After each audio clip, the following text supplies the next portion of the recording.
Hello everyone. In this video I'm going to make the statement that in the next few videos of the Learn Trigonometry series or the Further Pure Trigonometry series, whatever I've decided to call it at that point, I'm going to be going over things like the sine rule, the cosine rule, the sine area rule, and those kinds of theorems and rules all rely on a certain kind of notation that I need you to get familiar with before we hop right into those.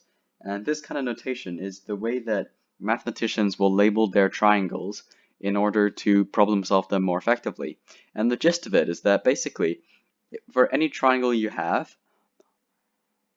so you have this kind of triangle here, you can label the three sides as a lowercase a, b, and c.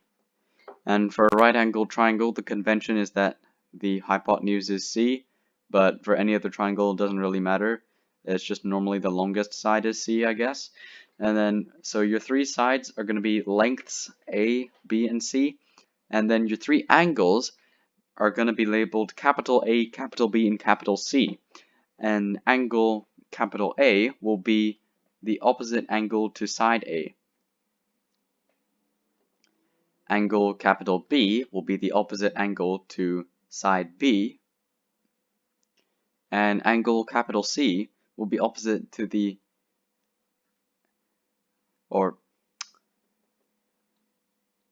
this is angle capital C because it is opposite to the side C. And basically this notation is used when looking at these kinds of complicated trigonometric theorems because they need a way to be mathematically expressed in a consistent manner, and this is what has been decided upon. For example, if you have, say, two letters of sides and then the next letter, the third letter for an angle, you know it's an angle in between those two sides. Or say you have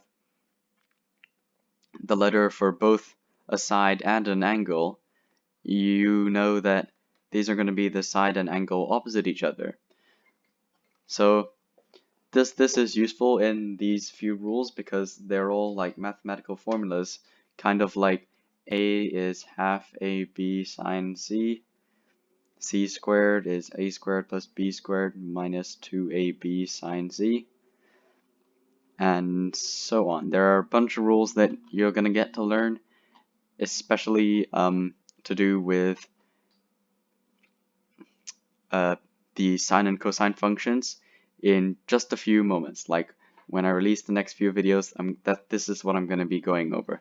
These are some excellent problem solving tools that you can apply to not only right angled triangles, but these kinds of formulas hold true for any triangle, isosceles, scalene, whatever. Any triangle will follow these rules, and these are the rules that you can use to improve your understanding of trigonometry to the next level.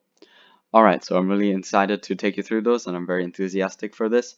Thank you for watching.